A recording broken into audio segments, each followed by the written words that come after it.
गुजरी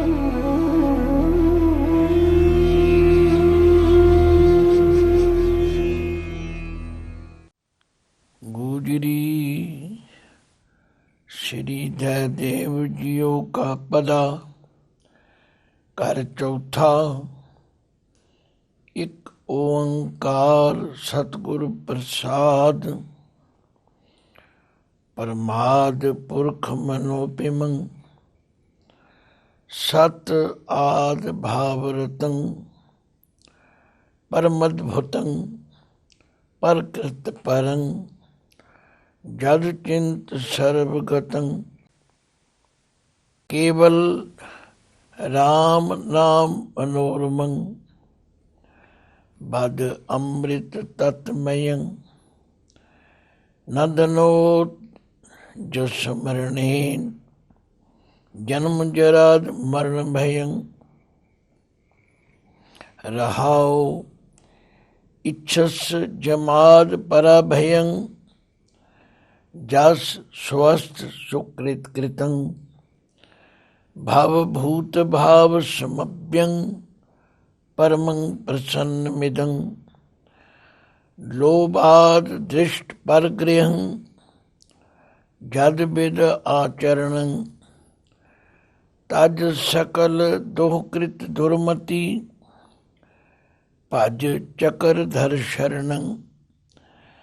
हर भगत निज ने केवला, रिद्ध कर्मणा बचसा। जोगेन किंग जगेन किंग, दानेन किंग तपसा। गोविंद गोविंदेत जप, नर सकल सिद्ध पदं। जयदेव आयो तस फुटं, भवभूत सरब गतं। वाहिगुरु जी का खालसा, वाहिगुरु जी की फतेह। परम सत्कारयोग सतगुरां दी साजी नवाजी साध संगत जीओ, ये पावन शब्द गुजरी राग विच श्री जयदेव जीओ का पदा। चौथे घर विच इसनूं गायन करन दी सेध दित्ती। एक ओंकार सतगुर प्रसाद, ये मंगलाचरण है। परमात्मा एक है, सर्वशक्तिवान है, सर्वव्यापक है और सच्चे गुरु की कृपा द्वारा जानिया जाता। शब्द की विचार शुरू करन तो पहला बाणी का पाठ सुनन वाले सारे ਸਰੋਤਿਆਂ ਨੂੰ बड़ी निमरता नाल बेनती कि जदों पाठी ਸਿੰਘਾਂ ਦੀ ਪ੍ਰੀਖਿਆ ਲਈ ਜਾਂਦੀ है तो अक्सर ये शब्द सुनिया जाता है और गुरु नानक पातशाह जी का फारसी में उच्चारण किया शब्द यक अर्ज गुप्तम पेश तो दरगोश कुन करतार, ये भी सुनिया जाता है। एक जदों तीकर थारोली इसनूं समझिया ना जाए, ये विश्राम भी ठीक नहीं लगते, ਇਹਦਾ उच्चारण भी ठीक नहीं लगता। तो खैर मैनू खुशी है कि चढ़दी कला टाइम टीवी के इस उद्यम नाल हुण ये पाठ, ये शब्द का पाठ तुसीं सुनिया, फिर ध्यान नाल सुनो, ये अर्थ भी जानो। भगत जयदेव जी की कहना चाहते हैं, उन्हां दी इच्छा की है, वो है शब्द की रहाओ की पंक्ति अंदर केवल राम नाम मनोरमं। केवल सिर्फ ते सिर्फ राम दे नाम नू जपना कर। मनोरमं का मतलब है मन विच रमना, बार बार चेते करना। केवल राम नाम मनोरमं, बद अमृत तत्मयं। बदे ददे नू सिहारी है बदना, बोलना। अमृत तत्मयं, उस परमात्मा का नाम जो अमृत रूप है, जो सारियां विच व्यापक है, ਉਹਦਾ ਉਚਾਰਨ ਕਰ। ਨਾ ਦਨੋਤ ਜਸ ਸਮਰਣੇਨ, ਜਸ ਸਮਰਣੇਨ ਥੋੜਾ ਔਖਾ ਅੱਖਰ ਹੈ। ਜਸ ਸਮਰਣੇਨ ਜਿਸ ਤੇ ਸਿਮਰਨ ਕਰਨ ਦੇ ਨਾਲ, ਨਾ ਦਨੋਤ ਤੈਨੂੰ ਕੋਈ ਡਰ ਨਹੀਂ ਵਿਆਪੇਗਾ। ਜਨਮ ਜਰਾਦ ਮਰਨ ਭਯੰ, ਹੁਣ ਡਰ ਕਿਹੜੇ ਹਨ? ਜੰਮਣਾ, ਜਰਾਦ ਕਹਿੰਦੇ ਨੇ ਬੁਢੇਪਾ, ਤੇ ਮਰਨ ਕਹਿੰਦੇ ਨੇ ਮੌਤ। ਇਹ ਸਾਰੀਆਂ ਚੀਜ਼ਾਂ ਦੇ ਡਰ ਤੋਂ ਤੂੰ ਮੁਕਤ ਹੋ ਜਾਏਗਾ। ਤਥਾ ਜੇ ਤੂੰ ਹੋਣਾ ਚਾਹੁੰਦਾ ਹੈ ਕੇਵਲ ਰਾਮ ਨਾਮ ਮਨੋਰਮੰ ਬਦ ਅੰਮ੍ਰਿਤ ਤਤ ਮਯੰ, ਤਾਂ ਫਿਰ ਉਸ ਪਰਮਾਤਮਾ ਦੇ ਨਾਮ ਰੂਪੀ ਅੰਮ੍ਰਿਤ ਨੂੰ ਬਾਰ-ਬਾਰ ਜਪਣਾ ਕਰ। ਨਾ ਦਨੋਤ ਜਸ ਸਮਰਣੇਨ, ਜਿਸ ਤੇ ਸਿਮਰਨ ਕਰਨ ਨਾਲ ਤੈਨੂੰ ਕੋਈ ਡਰ ਨਹੀਂ ਰਹੇਗਾ। ਜਨਮ ਜਰਾਦ ਮਰਨ ਭਯੰ, ਇਹ ਜਿਹੜੇ ਡਰ ਹਨ ਅਸੀਂ ਸਭ ਜਾਣਦੇ ਹਾਂ। ਜੰਮਣ ਮਰਨ ਦਾ ਡਰ, ਬੁਢੇਪੇ ਦਾ ਡਰ, ਇਹ ਸਾਰੇ ਡਰ ਤੇਰੇ ਦੂਰ ਹੋ ਜਾਣ। ਪਰ ਕਰਨਾ ਕੀ ਹੈ? ਕੇਵਲ ਰਾਮ ਨਾਮ ਮਨੋਰਮੰ। ਹੁਣ ਅਸੀਂ ਪਹਿਲੇ ਪਦ ਦੀ ਵਿਚਾਰ ਸ਼ੁਰੂ ਕਰਦੇ ਹਾਂ, ਜਿਸ ਵਿੱਚ ਭਗਤ ਜੀ ਨੇ ਪਰਮਾਤਮਾ ਦੇ ਨਾਮ ਦੀ ਮਹਿਮਾ ਔਰ ਉਸ ਦੇ ਗੁਣਾਂ ਦੀ ਜਾਣਕਾਰੀ ਦਿੱਤੀ ਹੈ। ਜਿਵੇਂ ਗੁਰੂ ਨਾਨਕ ਪਾਤਸ਼ਾਹ ਨੇ ਮੂਲ ਮੰਤਰ ਵਿੱਚ ਇੱਕ ਓੰਕਾਰ ਸਤਿਨਾਮ ਕਰਤਾ ਪੁਰਖ ਨਿਰਭਉ ਨਿਰਵੈਰ ਅਕਾਲ ਮੂਰਤ ਅਜੂਨੀ ਸੈਭੰ ਗੁਰ ਪ੍ਰਸਾਦ, ਇਹ ਸਾਰੇ ਪਰਮਾਤਮਾ ਦੇ ਗੁਣ ਦੱਸੇ ਹਨ। ਇਸੇ ਤਰ੍ਹਾਂ ਭਗਤ ਜੀ ਦੱਸ ਰਹੇ ਨੇ ਪਰਮਾਦ ਪੁਰਖ ਮਨੋਪਿਮੰ। ਪਰਮਾਦ ਅੱਖਰ ਜਿਹੜਾ ਹੈ ਇਹਨੂੰ ਸੰਧੀ ਛੇਦ ਕਰਨਾ ਪਵੇਗਾ। ਪਰਮ ਆਦ, ਆਦ ਦਾ ਮਤਲਬ ਹੈ ਮੁੱਢ, ਪਰਮ ਦਾ ਅਰਥ ਹੈ ਵੱਡਾ। ਉਹ ਪਰਮਾਤਮਾ ਜਿਹੜਾ ਆਦ ਤੋਂ ਵੱਡਾ, ਸਭ ਤੋਂ ਸ਼੍ਰੋਮਣੀ ਹੈ। ਪੁਰਖ ਮਨੋਪਿਮੰ, ਹੁਣ ਪੁਰਖ ਦੇ ਅੱਖਰੀ ਅਰਥ ਨੇ ਜੋ ਸਰਵ ਵਿਆਪਕ ਹੈ। ਔਰ ਮਨੋਪਿਮੰ ਦਾ ਅਰਥ ਹੈ ਜਿਸ ਦੇ ਤੁਲ ਕਿਸੇ ਦੀ ਉਪਮਾ ਨਹੀਂ ਦਿੱਤੀ ਜਾ ਸਕਦੀ। ਹੁਣ ਉਪਮਾ ਕੀ ਹੁੰਦੀ? ਸਾਧ ਸੰਗਤ ਕਈ ਵਾਰੀ ਕਿਸੇ ਚੀਜ਼ ਨੂੰ ਸਮਝਾਉਣਾ ਹੋਵੇ ਤੇ ਅਸੀਂ ਕਿਸੇ ਚੀਜ਼ ਨਾਲ ਤੁਲਨਾ ਦਿੰਦੇ ਹਾਂ। ਜਿਵੇਂ ਕਿਸੇ ਦੇ ਬਸਤਰ ਚਿੱਟੇ ਹੋਣ ਤੇ ਅਸੀਂ ਉਹਨਾਂ ਦੀ ਚਿਟਿਆਈ ਦੱਸਣੀ ਹੈ, ਅਸੀਂ ਕਹਿੰਦੇ ਦੁੱਧ ਵਰਗੇ ਚਿੱਟੇ। ਕੋਈ ਚੀਜ਼ ਮਿੱਠੀ ਅਸੀਂ ਕਹਿੰਦੇ ਹਾਂ ਸ਼ਹਿਦ ਵਰਗੀ ਮਿੱਠੀ, ਕੋਈ ਚੀਜ਼ ਕੌੜੀ ਅਸੀਂ ਕਹਿੰਦੇ ਹਾਂ ਜ਼ਹਿਰ ਵਰਗੀ ਕੌੜੀ। ਮਹਾਰਾਜ ਕਹਿੰਦੇ ਨੇ ਉਹ ਪਰਮਾਤਮਾ ਜੋ ਹੈ ਪੁਰਖ ਮਨੋਪਿਮੰ, ਉਹਦੇ ਵਰਗਾ ਹੋਰ ਕੋਈ ਹੈ ਨਹੀਂ ਜਿਸ ਨਾਲ ਉਸਦੀ ਤੁਲਨਾ ਦਿੱਤੀ ਜਾ ਸਕੇ।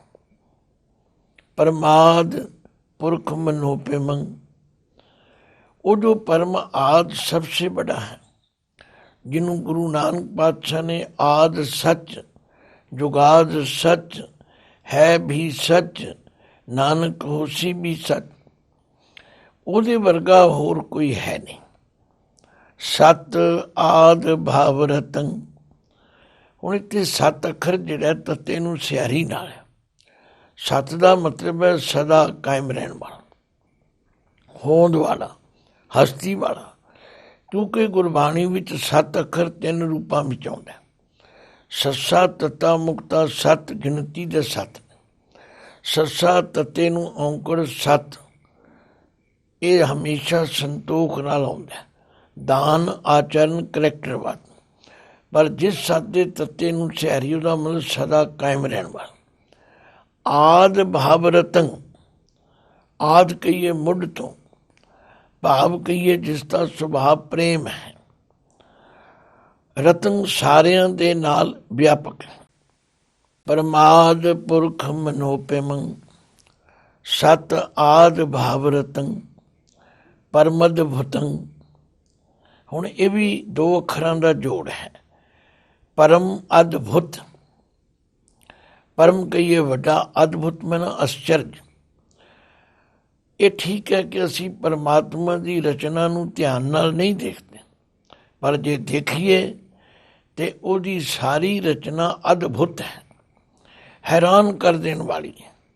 ਇਸ ਲਈ ਮਹਾਰਾਜ ਭਗਤ ਜੀ ਕਹਿੰਦੇ ਨੇ ਪਰਮ ਅਦਭੁਤੰ ਪ੍ਰਕਿਰਤ ਪਰੰ। ਪ੍ਰਕਿਰਤ ਦਾ ਮਤਲਬ ਹੈ ਮਾਇਆ, ਪ੍ਰਕਿਰਤੀ ਤੋਂ ਪਰੰ ਪਰੇ ਹੈ, ਨਿਰਲੇਪ ਹੈ। ਜਦ ਚਿੰਤ ਸਰਵਗਤੰ, ਉਹਦੀ ਪਹੁੰਚ ਸਭ ਜਗ੍ਹਾ 'ਤੇ ਹੈ। ਜਦ ਚਿੰਤ, ਜਿਸ ਦਾ ਸਿਮਰਨ ਸਾਰੀ ਥਾਂ 'ਤੇ ਸਾਡੀ ਸਹਾਇਤਾ ਕਰ ਸਕਦਾ। ਇਸ ਲਈ ਭਗਤ ਜੀ ਕਹਿੰਦੇ ਕੇਵਲ ਰਾਮ ਨਾਮ ਮਨੋਰਮੰ, ਕੇਵਲ ਸਿਰਫ ਤੇ ਸਿਰਫ ਉਸ ਪਰਮਾਤਮਾ ਦੇ ਨਾਮ ਨੂੰ ਜਪਣਾ ਕਰ। ਬਦ ਅੰਮ੍ਰਿਤ ਤਤਮਯੰ, ਔਰ ਆਪਣੀ ਰਸਨਾ ਤੋਂ ਉਸ ਪਰਮਾਤਮਾ ਦੇ ਨਾਮ ਰੂਪੀ ਅੰਮ੍ਰਿਤ ਨੂੰ, ਜੋ ਤਤ ਰੂਪ ਹੈ ਮਯੰ, ਜਪਣਾ ਕਰ। ਨਾ ਧਨੋਤ ਜੋ ਸਮਰਣੇ, ਜਿਸ ਤੇ ਸਿਮਰਨ ਕਰਨ ਨਾਲ ਤੈਨੂੰ ਕੋਈ ਡਰ ਨਹੀਂ ਰਹੇ। ਜਨਮ ਜਰਾਦ ਮਰਨ ਭਯੰ, ਇਹ ਜਿਤਨੇ ਡਰ ਨੇ ਤੂੰ ਇਹਨਾਂ ਤੋਂ ਰਹਿਤ ਹੋ ਜਾਏਗਾ। ਗੁਰਬਾਣੀ ਵਿੱਚ ਪਾਤਸ਼ਾਹ ਕਹਿੰਦੇ ਨਿਰਭਉ ਜਪੈ ਸਗਲ ਭਉ ਮਿਟੈ, ਪ੍ਰਭ ਕਿਰਪਾ ਤੇ ਪ੍ਰਾਣੀ ਛੁਟੈ। ਜਗ੍ਹਾ ਜਗ੍ਹਾ ਬੇਨਤੀ ਕੀਤੀ ਹੈ ਕੋਈ ਜਨ, ਹਰ ਸਿਉ ਦੇਵੈ ਜੋਰ। ਚਰਨ ਗਉ ਬਕੋਂ ਚੁਭ ਰਸਨਾ, ਦੀਜੈ ਪ੍ਰਾਨ ਅਖੋਰ ਰਹਾਉ। ਹੁਣ ਅਗਲੀ ਪਦ ਵਿੱਚ ਕਹਿੰਦੇ ਨੇ ਇੱਛਸ ਜਮਾਦ ਪਰਾ ਭਯੰ। ਇੱਛਸ, ਜੇ ਤੇਰੀ ਇੱਛਾ ਹੈ, ਹੇ ਜੀਵ, ਜੇ ਤੂੰ ਚਾਹੁੰਦਾ ਹੈ, ਜਮਾਦ ਜਮ ਆਦ ਜੋ ਹਨ, ਪਰਾ ਭਯੰ, ਉਹਨਾਂ ਨੂੰ ਹਰਾ ਦੇਣਾ, ਦੂਰ ਕਰ ਦੇਣਾ, ਨਾਸ਼ ਕਰ ਦੇਣਾ, ਉਹਨਾਂ ਦੇ ਡਰ ਤੋਂ ਰਹਿਤ ਹੋ ਜਾਣਾ। ਇੱਛਸ ਜਮਾਦ ਪਰਾ ਭਯੰ, ਜਸ ਸਵਸਤ ਸੁਕ੍ਰਿਤ ਕਰੰ ਕ੍ਰਿਤੰ। ਇੱਕ ਤਾਂ ਉਸ ਕਲਿਆਣ ਰੂਪ ਪਰਮਾਤਮਾ ਦਾ ਜਸ ਕਰਿਆ ਕਰ। ਇੱਕ ਸੁਕ੍ਰਿਤ ਕ੍ਰਿਤੰ, ਸੁਕ੍ਰਿਤ ਜੋ ਅਸੀਂ ਕਰਦੇ ਹਾਂ ਉਹਨੂੰ ਕ੍ਰਿਤ ਕਹਿੰਦੇ ਨੇ। ਕ੍ਰਿਤ ਦੀਆਂ ਦੋ ਕਿਸਮਾਂ ਹਨ, ਇੱਕ ਹੈ ਸੁਕ੍ਰਿਤ, ਇੱਕ ਹੈ ਦੁਕ੍ਰਿਤ। ਖੋਟੀ ਕ੍ਰਿਤ ਨੂੰ ਦੁਕ੍ਰਿਤ ਕਹਿੰਦੇ ਨੇ, ਚੰਗੀ ਕ੍ਰਿਤ ਨੂੰ ਸੁਕ੍ਰਿਤ ਕਹਿੰਦੇ। ਇੱਛਸ ਜਮਾਦ ਪਰਾ ਭਯੰ, ਜਸ ਸਵਸਤ ਸੁਕ੍ਰਿਤ ਕ੍ਰਿਤੰ। ਆਖਿਆ ਚੰਗੇ ਕੰਮ ਕਰਿਆ ਕਰ, ਪਰਮਾਤਮਾ ਦਾ ਜਸ ਕਰਿਆ ਕਰ।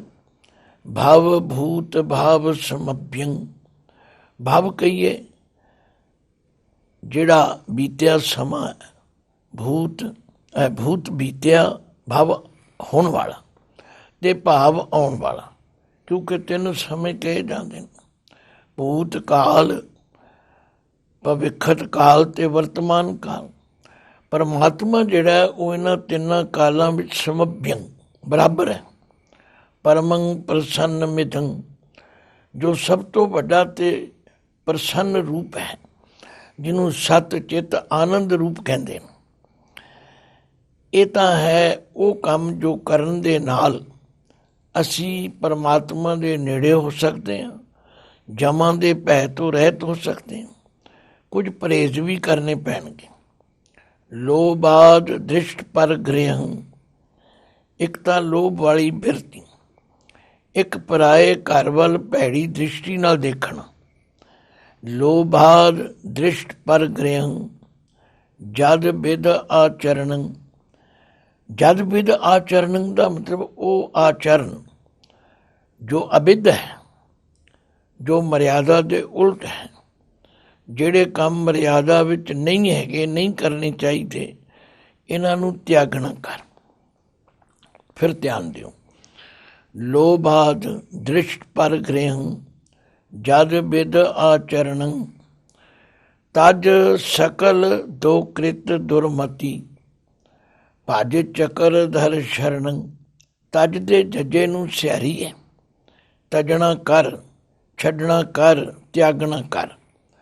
ਸਕਲ ਦੁਕ੍ਰਿਤ ਦੁਰਮਤੀ, ਦੁਰਮਤੀ ਦਾ ਮਤਲਬ ਹੈ ਖੋਟੀ ਮਤ, ਦੁਕ੍ਰਿਤ ਦਾ ਮਤਲਬ ਹੈ ਭੈੜੇ ਕੰਮ। ਇਹ ਸਾਰਾ ਕੁਝ ਤਿਆਗ ਦੇਣਾ ਕਰ, ਤੇ ਸਭ ਕੁਝ ਤਿਆਗ ਕੇ ਭਜ ਚੱਕਰ ਧਰ ਸ਼ਰਣੰ। ਪਰਮਾਤਮਾ ਦੇ ਅਨੇਕ ਨਾਮਾਂ ਵਿੱਚੋਂ ਇੱਕ ਨਾਮ ਚੱਕਰਧਾਰੀ ਹੈ। ਜਿਹਨੂੰ ਸੁਦਰਸ਼ਨ ਚੱਕਰ ਵਾਲਾ ਵੀ ਕਹਿੰਦੇ। ਗੱਲ ਤਾਂ ਪਰਮਾਤਮਾ ਦੀ ਚੱਲ ਰਹੀ ਹੈ। ਕਈ ਵਾਰੀ ਕੁਝ ਲੋਕ ਅੱਖਰਾਂ ਤੋਂ ਪ੍ਰੇਰਨਾ ਲੈ ਕੇ ਕਿਸੇ ਹੋਰ ਪਾਸੇ ਤੁਰ ਪੈਂਦੇ। ਨਹੀਂ, ਕਿਉਂਕਿ ਭਗਤ ਜੈਦੇਵ ਜੀ ਦਾ ਸਨਾਤਨ ਮਤ ਨਾਲ ਸੰਬੰਧ ਤੇ ਹੈ ਹੀ ਹੈ। ਇਸ ਲਈ ਉਹਨਾਂ ਨੇ ਆਪਣੇ ਉਸ ਪ੍ਰਚਲਿਤ ਸ਼ਬਦਾਂ ਦੀ ਵਰਤੋਂ ਕੀਤੀ ਹੈ। ਇਹਦੇ ਤੇ ਸਾਨੂੰ ਕੋਈ ਸ਼ੰਕਾ ਨਹੀਂ ਹੋਣਾ ਚਾਹੀਦਾ। ਗੁਰੂ ਗ੍ਰੰਥ ਸਾਹਿਬ ਵਿੱਚ ਤੇ ਲਿਖਿਆ, ਕੋਈ ਬੋਲੇ ਰਾਮ ਰਾਮ ਕੋਈ ਖੁਦਾਏ, ਕੋਈ ਸੇਵੈ ਗੁਸਈਆਂ ਕੋਈ ਅਲਾਹੇ। ਪਰਮਾਤਮਾ ਦੇ ਅਨੇਕਾਂ ਨਾਮ ਹਨ, ਸਾਨੂੰ ਕਿਸੇ ਤੋਂ ਐਲਰਜੀ ਨਹੀਂ ਹੋਣੀ ਚਾਹੀਦੀ। ਭਗਤ ਜੀ ਕਹਿੰਦੇ ਨੇ, ਲੋਬਾਦ ਦ੍ਰਿਸ਼ਟ ਪਰ ਗ੍ਰਹਿੰ ਜਦ ਬਿਦ ਆਚਰਣ, ਤਜ ਸਕਲ ਦੋ ਕ੍ਰਿਤ ਦੁਰਮਤੀ, ਭਜ ਚੱਕਰ ਧਰ ਸ਼ਰਨ।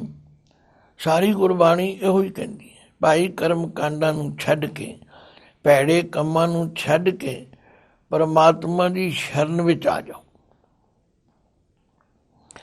ਹਰ ਭਗਤ ਨਿਜ ਨੇ ਕੇਵਲਾ ਲਓ।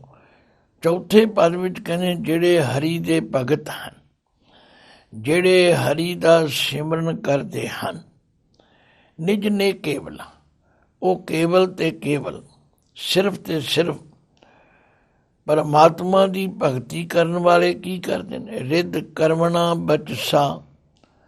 ਇਹਨੂੰ ਜਿਹਨੂੰ ਅਸੀਂ ਮਨ ਬਚਨ ਕਰਮ ਕਹਿੰਦੇ ਹਾਂ। ਰਿੱਧ ਕਹੀਏ ਹਿਰਦਾ, ਕਰਮਣਾ ਕਹੀਏ ਕਰਮ, ਬਚਸਾ ਕਹੀਏ ਬੋਲ। ਉਹ ਹਰ ਤਰੀਕੇ ਦੇ ਨਾਲ ਉਸ ਪਰਮਾਤਮਾ ਦੇ ਨਾਮ ਨਾਲ ਹੀ ਜੁੜੇ ਰਹਿੰਦੇ। ਹਰ ਭਗਤ ਨਿਜ ਨੇ ਕੇਵਲਾ, ਰਿੱਧ ਕਰਮਣਾ ਬਚਸਾ। ਹਰੀ ਦੇ ਜੋ ਭਗਤ ਹਨ, ਨੇ ਕੇਵਲ, ਕੇਵਲ ਤੇ ਕੇਵਲ, ਓਨਲੀ ਸਿਰਫ ਪਰਮਾਤਮਾ ਦੇ ਨਾਮ ਨੂੰ ਹਿਰਦੇ ਵਿੱਚ, ਕਰਮਾਂ ਵਿੱਚ ਤੇ ਬਚਨਾਂ ਵੀ ਯਾਦ ਰੱਖਦੇ। ਇੱਕ ਦਾ ਸਿਮਰਨ ਕਰ। ਸਾਰੀ ਗੁਰਬਾਣੀ, ਸਾਰੇ ਭਗਤ ਜਨ ਇਹੋ ਹੀ ਕਹਿ ਰਹੇ ਨੇ, ਭਾਈ ਇੱਕ ਦਾ ਸਿਮਰਨ ਕਰੋ, ਇੱਕ ਨਾਲ ਜੁੜੋ। ਜੇ ਤੁਸੀਂ ਪੜ੍ਹਨਾ ਤੇ ਇੱਕ ਬਾਰੇ ਪੜ੍ਹੋ, ਲਿਖਣਾ ਤੇ ਇੱਕ ਬਾਰੇ ਲਿਖੋ, ਸੁਣਨਾ ਤੇ ਇੱਕ ਬਾਰੇ ਸੁਣੋ, ਬੋਲਣਾ ਤੇ ਇੱਕ ਬਾਰੇ ਬੋਲੋ। ਹਰ ਪੜ੍ਹ, ਹਰ ਲਿਖ, ਹਰ ਜਪ, ਹਰ ਗਾਓ, ਹਰ ਭੌਜਲ ਪਾਰ ਉਤਾਰੀ। ਮਨ ਬਚਨ ਹਿਰਦੈ ਧਿਆਏ, ਹਰ ਹੋਏ ਸੰਤੁਸ਼ਟ। ਇਵ ਭਣ ਹਰ ਨਾਮ ਮੁਰਾਰੀ। ਮਨ ਜਪੀਐ ਹਰ ਜਗਦੀਸ਼, ਮਿਲ ਸੰਗਤ ਸਾਧੂ ਮੀਤ। ਹਰ ਭਗਤ ਨਿਜ ਨੇ ਕੇਵਲਾ, ਰਿੱਧ ਕਰਮਣਾ ਬਚਸਾ। ਜੋਗੇਨ ਕਿੰਗ ਜਗੇਨ ਕਿੰਗ, ਦਾਨੇਨ ਕਿੰਗ ਤਪਸਾ। ਇਹ ਜਿਹੜੇ ਕਰਮ ਕਾਂਡ ਨੇ, ਇਹਨਾਂ ਦੇ ਕਰਨ ਨਾਲ ਕੀ ਮਿਲੇਗਾ? ਅਖੀਰ ਵਿੱਚ ਭਗਤ ਜੀ ਕਹਿੰਦੇ ਨੇ, ਗੋਬਿੰਦ ਗੋਬਿੰਦੇਤ ਜਪ। ਹੁਣ ਇੱਥੇ ਜਪ ਦੇ ਪੱਪੇ ਨੂੰ ਸਿਆਰੀ ਹੈ, ਜਪਣਾ ਕਰ, ਉਸ ਗੋਬਿੰਦ ਦੇ ਪਵਿੱਤਰ ਨਾਮ ਨੂੰ ਜਪਣਾ ਕਰ। ਨਰ ਸਕਲ ਸਿੱਧ ਪਰੰਗ। ਹੇ ਬੰਦੇ, ਜੇ ਸਾਰੀਆਂ ਸਿੱਧੀਆਂ ਤੇ ਸਭ ਪਦਵੀਆਂ ਤੂੰ ਚਾਹੁੰਦਾ ਤਾਂ ਉਸ ਗੋਬਿੰਦ ਦਾ ਸਿਮਰਨ ਕਰ। ਜੈਦੇਵ ਆਇਓ ਤਸ ਸਫੁਟੰ। ਭਗਤ ਜੈਦੇਵ ਜੀ ਕਹਿੰਦੇ ਨੇ, ਤਸ ਸਫੁਟੰ। ਸਫੁਟੰ ਦਾ ਮਤਲਬ ਹੁੰਦਾ ਪ੍ਰਗਟ ਹੋ ਕੇ, ਖੁੱਲ੍ਹ ਕੇ। ਕੋਈ ਇਹਦੇ 'ਚ ਲੁਕੋ ਛਪੋ ਦੀ ਗੱਲ ਨਹੀਂ। ਮੈਂ ਉਸ ਪਰਮਾਤਮਾ ਦੀ ਸ਼ਰਨ ਵਿੱਚ ਆਇਆ। ਭਵ ਭੂਤ ਸਰਵਗਤੰ। ਜਿਹੜਾ ਪਰਮਾਤਮਾ ਪਹਿਲਾਂ ਵੀ ਸੀ, ਹੁਣ ਵੀ ਹੈ ਤੇ ਆਉਣ ਵਾਲੇ ਸਮੇਂ ਵਿੱਚ ਵੀ ਹੋਵੇਗਾ। ਭਾਵ ਹਰ ਅਵਸਥਾ ਵਿੱਚ ਉਹ ਮੌਜੂਦ ਹੈ। ਇਹ ਨਹੀਂ ਕਿ ਕਿਧਰੇ ਹੈ ਤੇ ਕਿਧਰੇ ਨਹੀਂ। ਨਹੀਂ, ਉਹ ਸਭ ਜਗ੍ਹਾ 'ਤੇ ਘਟ ਘਟ ਕੇ ਅੰਤਰ ਕੀ ਜਾਨਤ, ਭਲੇ ਬੁਰੇ ਕੀ ਪੀਰ ਪਛਾਨ। ਤੋ ਸਾਧ ਸੰਗਤ, ਸ਼ਬਦ ਕਠਨ ਜ਼ਰੂਰ ਹੈ, ਕਿਉਂਕਿ ਸ਼ਬਦਾਵਲੀ ਕਠਨ ਹੈ, ਪਰ ਜੇ ਤੁਸੀਂ ਧਿਆਨ ਨਾਲ ਇਹਦੇ ਠੀਕ ਵਿਸ਼ਰਾਮ ਲਾ ਕੇ ਪੜ੍ਹੋਗੇ। ਦਾਸ ਨੇ ਯਤਨ ਕੀਤਾ ਹੈ। ਇਹ ਨਹੀਂ ਦਾਅਵਾ ਕੀਤਾ ਜਾ ਸਕਦਾ ਕਿ ਮੈਂ ਮੁਕੰਮਲ ਤੌਰ 'ਤੇ ਕੀਤਾ, ਪਰ ਜਿੰਨੀ ਗੁਰੂ ਨੇ ਬੁੱਧ ਦਿੱਤੀ ਹੈ, ਮੇਰਾ ਯਤਨ ਹੈ ਕਿ ਆਪਾਂ ਸਾਰੇ ਭਗਤ ਜੈਦੇਵ ਜੀ ਦੇ ਉਚਾਰਨ ਕੀਤੇ ਹੋਏ ਇਸ ਸ਼ਬਦ ਨੂੰ ਮੁੜ ਮੁੜ ਕੇ ਪੜ੍ਹੀਏ, ਸੁਣੀਏ, ਵਿਚਾਰੀਏ ਤੇ ਇਸ ਤੋਂ ਜੋ ਮਿਲਣ ਵਾਲੀ ਸਿੱਖਿਆ ਉਹਨੂੰ ਆਪਣੇ ਹਿਰਦੇ ਵਿੱਚ ਧਾਰੀਏ। ਤੋ ਸਤ ਸੰਗਤ, ਇਹ ਸ਼ਬਦ ਦੇ ਬਿਲਕੁਲ ਨਾਲ ਢੁਕਵਾਂ ਸ਼ਬਦ ਗੁਜਰੀ ਰਾਗ ਵਿੱਚ ਹੀ ਗੁਰੂ ਨਾਨਕ ਦੇਵ ਸੱਚੇ ਪਾਤਸ਼ਾਹ ਦੇ ਮੁਖਾਰਬਿੰਦ ਤੋਂ ਵੀ ਉਚਾਰਨ ਕੀਤਾ ਹੋਇਆ ਦਰਜ ਹੈ।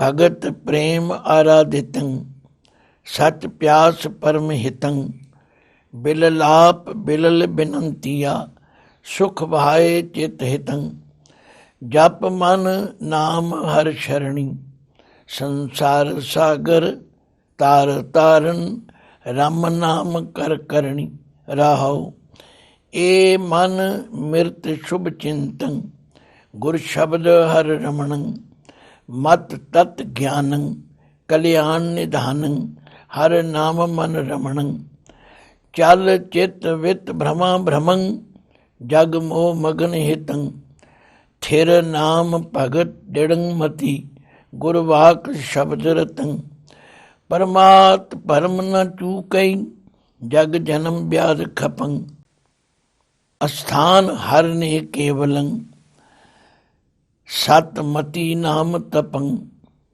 ਏ ਜਗ ਮੋਹ ਹੇਤ ਵਿਆਪਤੰ ਦੁਖ ਅਧਿਕ ਜਨਮ ਮਰਣੰ ਭਜ ਸ਼ਰਨ ਸਤਗੁਰ ਊਬਰੈ ਹਰ ਨਾਮ ਰਿਦ ਰਮਣੰ ਗੁਰਮਤਿ ਨੇਚਲ ਮਨ ਮਨ ਮਨੰ ਸਹਿਜ ਵਿਚਾਰੰ ਸੋ ਮਨ ਨਿਰਮਲ ਜਿਤ ਸਾਚ ਅੰਤਰ ਗਿਆਨ ਰਤਨ ਸਾਰੰ ਭੈ ਭਾਏ ਭਗਤ ਤਰ ਭਵਜਲ ਮਨਾ ਚਿਤ ਲਾਏ ਹਰ ਚਰਣੀ ਹਰ ਨਾਮ ਹਿਰਦੈ ਪਵਿੱਤਰ ਪਾਵਨ ਇਹ ਸਰੀਰ ਤਉ ਸ਼ਰਣੀ ਲੱਭ ਲੋਭ ਲਹਿਰ ਨਿਵਾਰਣੰ ਹਰ ਨਾਮ ਰਾਸ ਮਨੰ ਮਨ ਮਾਰ ਤੂੰ ਹੀ ਨਿਰੰਜਨਾ ਕਉ ਨਾਨਕਾ ਸ਼ਰਨੰ। ਵਾਹਿਗੁਰੂ ਜੀ ਕਾ ਖਾਲਸਾ, ਵਾਹਿਗੁਰੂ ਜੀ ਕੀ ਫਤਿਹ।